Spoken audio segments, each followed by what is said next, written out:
I could be serious. I mean, Eris, my daughter, and then my son, if I have one, name him Dig Dug. Nice.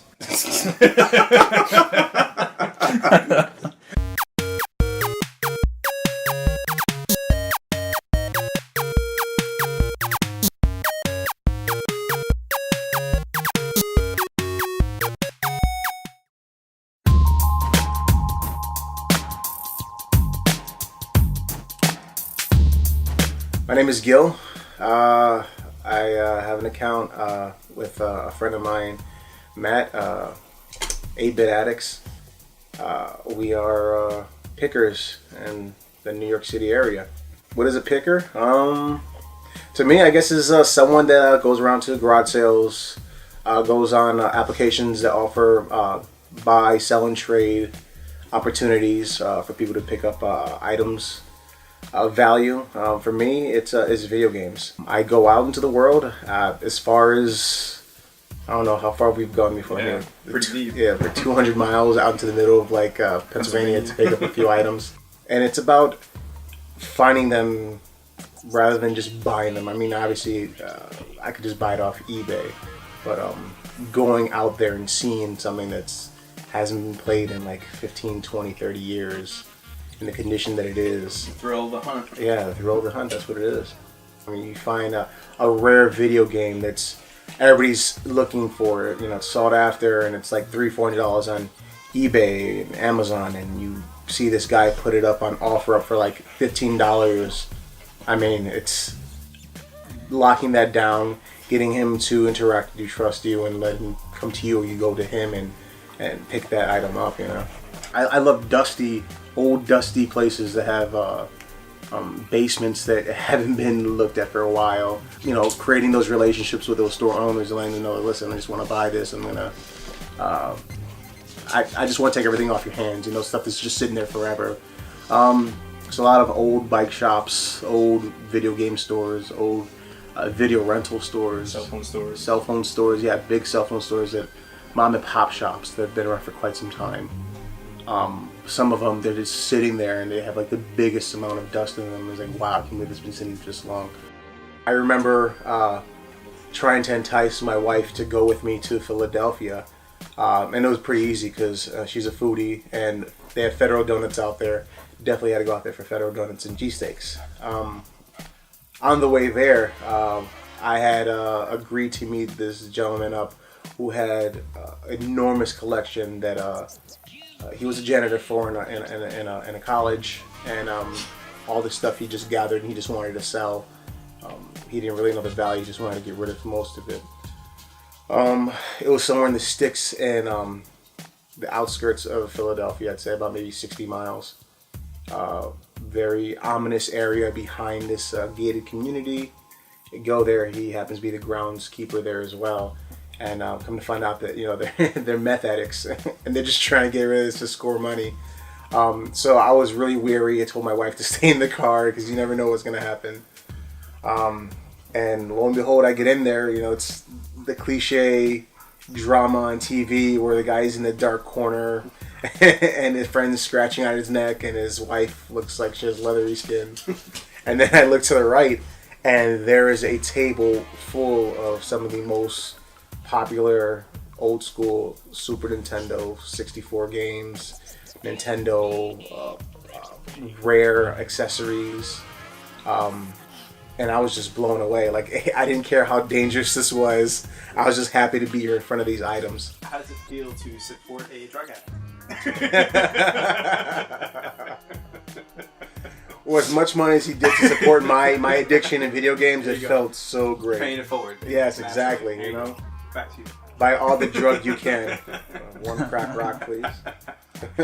I love finding a game that has been factory sealed for like 10, 20, 30, 50 years.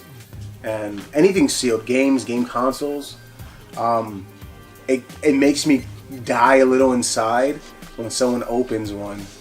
And I know some people do it just for the, just say I did it, But recently there's this viral video going around. This guy's going into a gaming store and he's opening a promotional, not for sale Atari 2600. And while I'm watching that video, I'm starting to sweat, and I'm starting to like getting ready to like throw up. Like, you can emulate that and play it and enjoy it. You don't have to open it, That's just me. I mean, it's been sealed for a reason, My passion started around video game consoles. I pretty much had all the modern ones recently, but it wasn't up until I went to a convention out in Jersey, and my daughter was looking at one of the consoles. Oh, what's that? Oh, the graphics are horrible. I was like, no, I mean, this is what we had back then. I have to get this. I remember buying a few games at that convention, and it just started from there, Right now, out of the consoles that have been around since the early 70s, I have roughly about, I'd say like 50% of them so far, maybe 55% of them. And I think that is my passion currently. That, and I'm starting to pick up more on Nintendo 64. Have almost the full collection. I'm down to like my last 15 to 20 games. I remember being very young. I think I was like 6 or 7 years old in Texas, and I saw this girl with a block in her hand, and walked around to her and saw that she was playing with a Game Boy, the original, the OG. And she let me play with it for like 5 seconds and then snatched it out of my hands. And I'm not gonna lie, as soon as I started putting some of those bricks together in Tetris, I was hooked immediately. I reached a point in my life where I just didn't have a hobby. And I already had a whole bunch of like video games. I had a whole bunch of the consoles, the modern ones.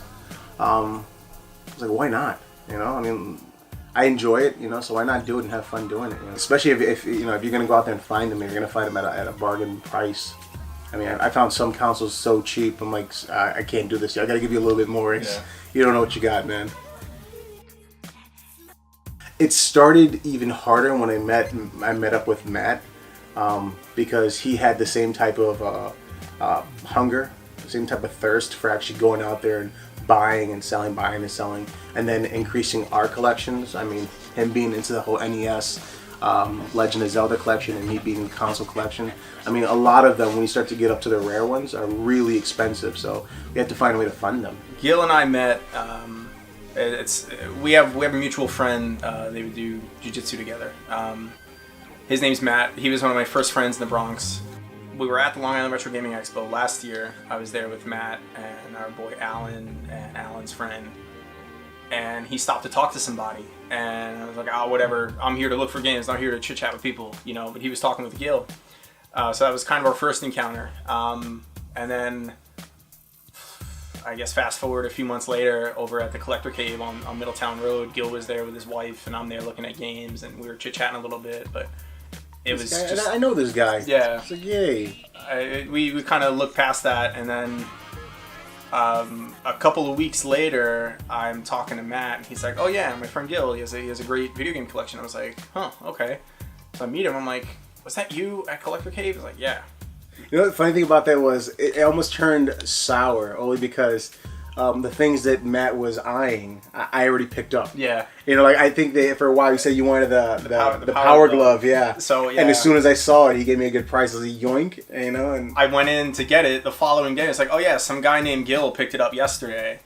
I was like, son of a bitch. And then I meet him, and I'm like in his house like 3 or 4 days after he purchased it, and it's sitting on the shelf, and I was just so crushed, but it was cool because you get to see it, though. Yeah, I get to look at it. I think I wore it for like 3 minutes. He was like, "All right, time's up." But it was cool to finally meet somebody that was into video games as much as I was, at least the retro games, because I have newer systems, but I sold my PS4. I come here, I play a little bit of everything. But it's pretty much something for everyone over here at Gil's. So after that, we kind of teamed up, joined forces, It was actually much better when it comes to picking with someone else. I mean, not only do you have someone to communicate with while you're on the road, but we joined our knowledge together. I mean, there were some things I didn't even know about up until I met him. It's like, wow, you know what? Now I look out for that. Or wow, I didn't even know that was a rare game. Or like he'll get ready to like get rid of something, like, dude, that's really valuable. Make sure you get this amount of money. So I didn't know that. Yeah. So I mean, it definitely helped combining the amount of knowledge we had for video games and consoles, going out on the road. So that was definitely a help there. And you definitely helped me like quadruple my NES collection in a matter of weeks. Oh, like, man.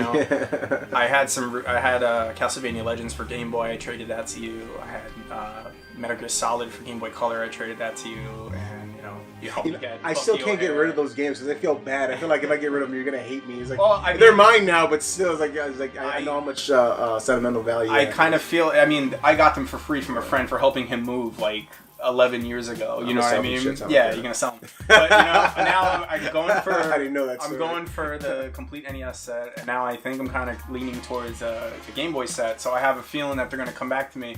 Except this time I'm actually gonna have to pay for them. Oh yeah. Especially Castlevania Legends. Pricey ass games. Yeah. So. Yeah, but it was cool, like, seeing him at the Collector Cave, coming to his house and hanging out, and then a few months later, or a few months ago, I should say, but talking about the story about how we met, working together at the Long Island Retro Gaming Expo. So it's crazy, like, the difference of a year, and kind of passing by somebody, and you kind of, I mean, obviously, you're at a gaming expo, you have a lot in common with a lot of people there, but, becoming really good friends, like a go-to person, like, hey, take a look at this, or let's grab a bite to eat. Like, it's more than just a business. We're good friends. We look out for each other, and I wasn't expecting that, getting into game collecting and stuff. But not only Gil, but I have like a bunch of other friends that are into collecting. But and we had a lot in common too when it came to growing up and a lot of our childhood, and a lot of similarities. Yeah, I think one of the biggest one would be that our wives, although they enjoy gaming, don't have that passion for gaming. Like my wife, I'm like, oh my god, I just picked up this game for like $5 and it's like $400. I'm like, oh, that's good for you. Yeah. It's like it's like, if I tell Matt that, oh my god, we start crying together. We do the the 5 crying faces instead of 5. So yeah, I mean, it's good to enjoy that type of feeling. With someone else. And it's funny, like we would talk about finding a game. And then, like, man, what if we ever found this game? And then he would find it a few days later. I was like, what if we found another one? And then I found it. That happened with Turtles in Time, the Ninja Turtle game for Super Nintendo. We were riding that for a while. I remember finding it, and then telling him about, man, if I found another one, it'd be awesome. And I found another one.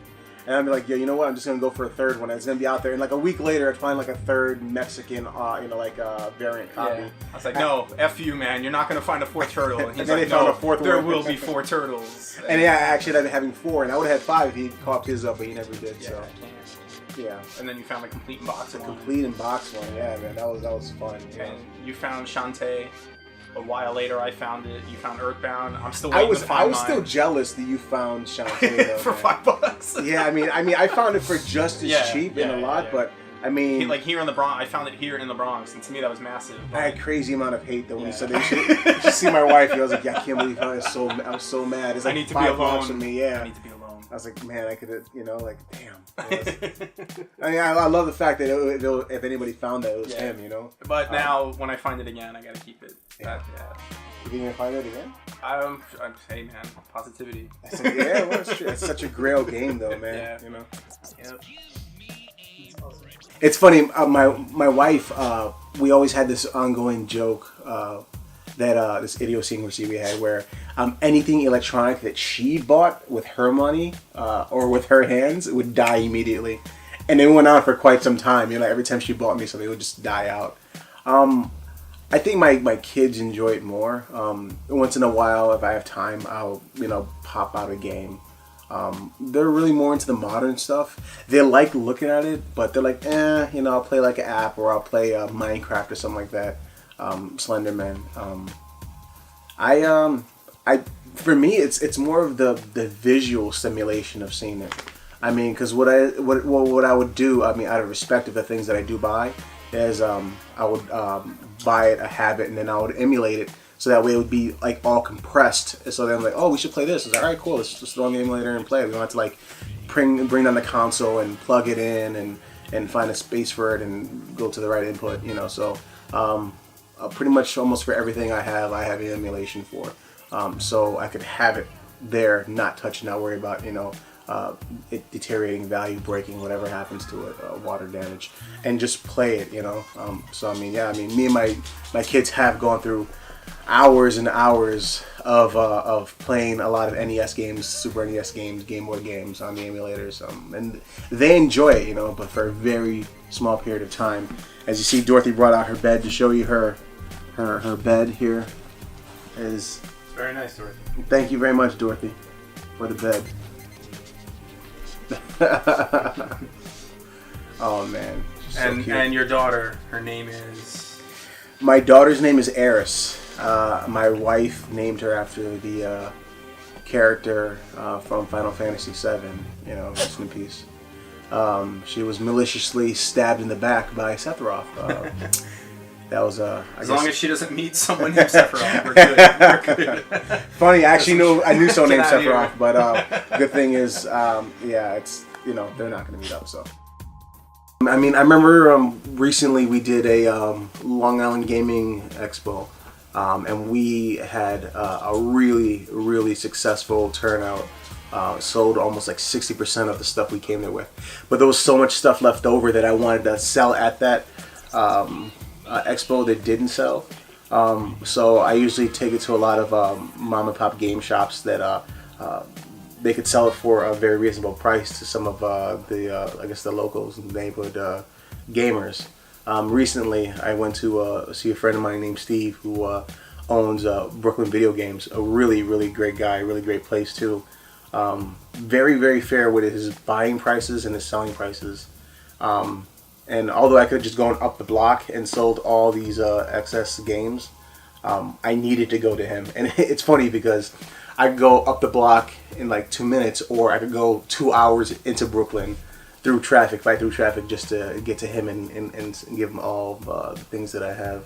It's funny because I'm like on the verge of collecting and enjoying my collection and hoarding. You know, so I think that was one of the biggest reasons for me to do that expo and get rid of a lot of my games, or even sell them on some of these forums, is that I'm trying to not hit that point where it's like, oh yes, I found this, it's so valuable, it's mine, it belongs to me, you know, when in essence I should be like, oh, I found this, I could flip it and I could buy that game console I've been looking or eyeing, you know. I think I'll probably terminate my collection when I finish the 64, and then I'll probably pick up back on my console collecting, because I kind of, you know, I calmed down on that for a little bit. I really pumped the brakes on that one. Is it really a waste of money of finding things at a certain price and selling them for even more? I mean, I know a lot of the stuff that I buy, if I do buy it, I'm going to buy it for my own enjoyment, and the day that I decide that I no longer have that excitement for collecting anymore, I could actually get my money back or even more. There are some items that I've bought for like $10, $20, and now I check and they're like $50, $60. Some items I buy for like $200 and they're like $500 items. No, I mean, because when you have the end game, I mean, there's really no passion for doing it then. You know, I mean, you're doing it for a reason. You know, it's a goal from point A to point B. I have no goal. I just want to collect it and enjoy it. I want to have fun enjoying it and showing it. You know, I have a lot of friends who come over and say, wow, I haven't seen that in such a long time. I mean, does it work? I'm like, yeah, it works. You want to try it? And, you know, you're playing it and, you know, just fulfilling their nostalgia of their childhood. And it's like, yo, wow, this is great. Thanks. You know, I mean, I have that feeling, you know, and I could share it with my friends and my family, you know, my kids.